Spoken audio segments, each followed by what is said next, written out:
Uh, Shalom, all praises to Yahweh, Ba'Shem Yahushai, Ba'Shem Rakal Kadash. Double honors to the apostles and elders of Great Millstone and Rule Well, and Shalom to all the brothers doing the work of serving truth.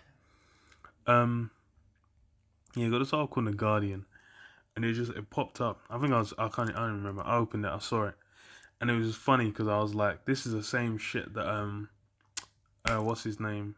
Elon Musk was looking into, Neuralink was looking into, and it's like it's just a completely different group, completely different study, completely different bit of research being done, but it's the same thing. Just that brain chip where this guy you can see he's got the things locked in his head. I played a video. I don't think there's any sound though.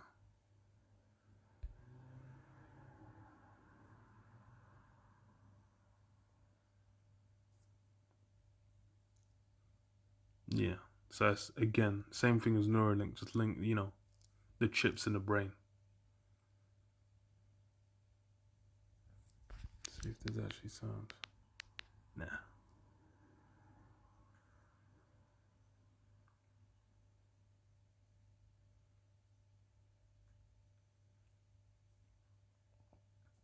Yeah, and you can see there he's got the things jammed in his brain. And this is it's all that research that you see progressing because like with the Neuralink one, I don't know, I can't remember. I don't think there are wires attached to it, or maybe they did. But like you had the monkey with the chip in his brain.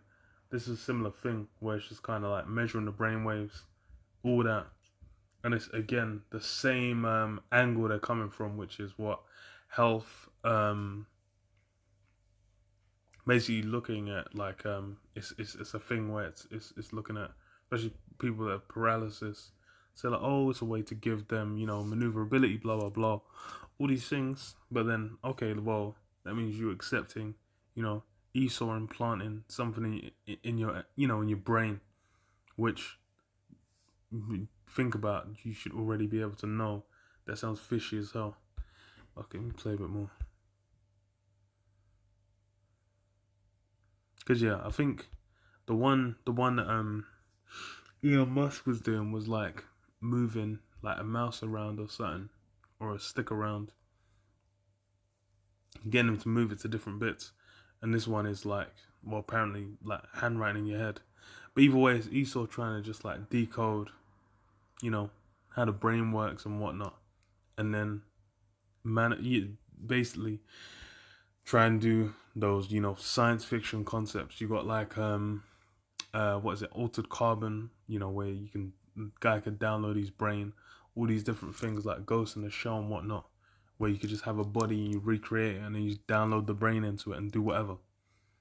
This is where they're trying to get to, but that's something that will be for the elites because that's why you got like Get Out, where they had the whole body swapping concept. That thing was there, but then yeah, it's like with this, that's what Esau's trying to manifest, but he's it's carnal, and it's it ain't gonna run. He's gonna get a certain way with it because, like it says in the scriptures, he's gonna put that mark in people's in the forehead and in the hand as well. So people are gonna, just like you've already been seeing it, those things are gonna be pushed out. But Esau's not gonna attain his dream because Esau's basically trying to replace the Most High, and that's just a thing that you can't pull off. Okay, let's see what else it said. This patterns are translated. Let me see. Okay, yeah.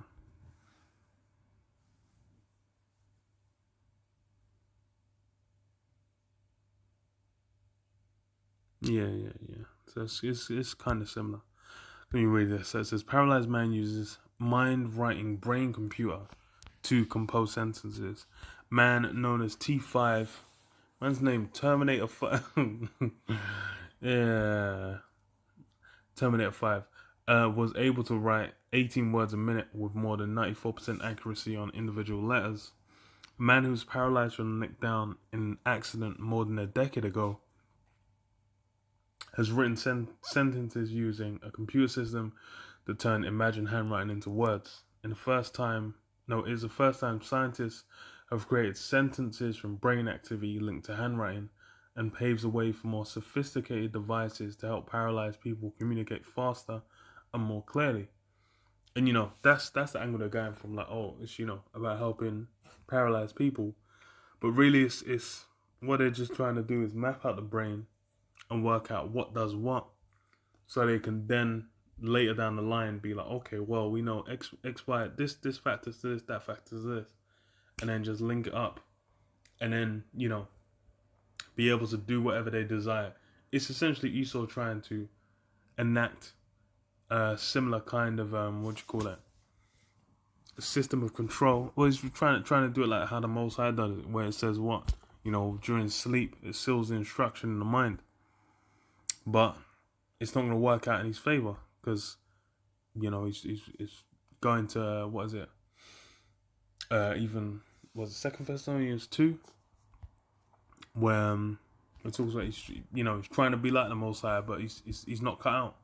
He's not fit. So this is what the man known as T5, who's in his 60s and lost practically all movement below his neck after a spinal cord injury in 2007, was able to write 18 words a minute when connected to the system on individual letters. His mind writing was more than 94% accurate. Frank Willett, a research scientist on this project at Stanford University in California, said the approach opened the door to decoding other imagined actions such as 10-finger touch typing and attempted speech for patients who had permanently lost their voices. Instead of detecting letters, the algorithm would be detecting syllables, or rather phonemes, the fundamental unit of speech, he said. Amy Osborne, an expert in neural engineering at the University of Washington in Seattle, who was not involved in the work, called it a remarkable advance in the field. Scientists have developed numerous software packages and devices to help paralyzed people communicate, ranging from speech recognition program, okay, blah, blah, blah, blah. Stephen Hawking, yeah. Says that in the case of T5, 9 years after his accident, he enrolled on a clinical trial called BrainGate 2 to investigate the safety of brain-computer interfaces. These are small implantable microchips that read electrical activity straight from the brain. Look at that. So this is something, whilst the prophets were bringing this out, were being called whack jobs and maniacs. Esau's been doing that, but implanting them chips in people's brains. Straight up. That's been, like they said, it was a research study. And I ain't ever heard this BrainGate before. The only time it's something that was being researched, but I don't think it was really broadcasted any particular avenues of research. It was only really Neuralink that was getting mentioned as far back as I remember. And now it's like coming, and I'm thinking basically off the strength of that, now you've got more coming out kind of showing like, oh, this is how far we've got. And this is going to be a what's it called, man? Something to boost people to be like, okay, you go and get those things. Because that's what it's about. It's about getting it accepted. So it said read literature. So the man has had 2 computer chips, each the size of a baby aspirin and bearing 100 electrodes, placed on the left side of his brain when neurons send signals to control the right hand. Willett and his colleagues asked T5 to imagine he was holding a pen above a pad of paper and then try to write individual letters of the alphabet. Even though he could not move his arm or hand as he tried, the recorded activity from the brain region would have controlled his movements. Yeah, so this is, these things are here. You already know it's already popping off. So it lets you know what time it is, man. That brain chip. These things are going to be instituted soon. It's in no time, man. In the blink of an eye, you're really going to see all these things getting pushed out. Because I think Neuralink's going to be the big one that's going to get people on it. Because he's the one selling that whole dream of, futuristic, blah, blah, blah. And that's going to get people invested. And then, that's what you'll see, people be laughing it up. Read this, Revelation 13:16. It says, "And he causeth all, both small and great, rich and poor, free and bond, to receive a mark in their right hand or in their foreheads." And it says, "And that no man might buy or sell, save he that had the mark, or the name of the beast, or the number of his name." So yeah, that mark, that implantable microchip, that's gonna be made mandatory. And it's the way they're gonna start pushing it out is by just telling people, "Hey, look, this is why you should jump on it." They're gonna market it, they're gonna make it fashionable, and people are gonna lap it up, man. Because just like with everything else, same thing with the Maxine. With the Maxine, is the way they pushed it out. It's like everyone's birth. I was on my social media earlier, and I just saw 2-3 people just kind of posting up like, "Oh yeah, I just got mine. I just got mine."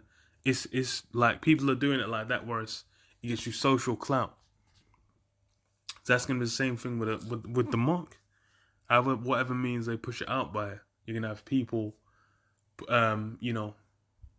selling it like it's the hot new thing, and that's really why I pump people. Like people jump on trends, man, like it's a hot new thing. So yeah, I'm gonna jump on it, man, and you're gonna see in no time. But yeah, I'll leave it there. Shalom, Yabashim, Shabashim Kaktash. Shalom.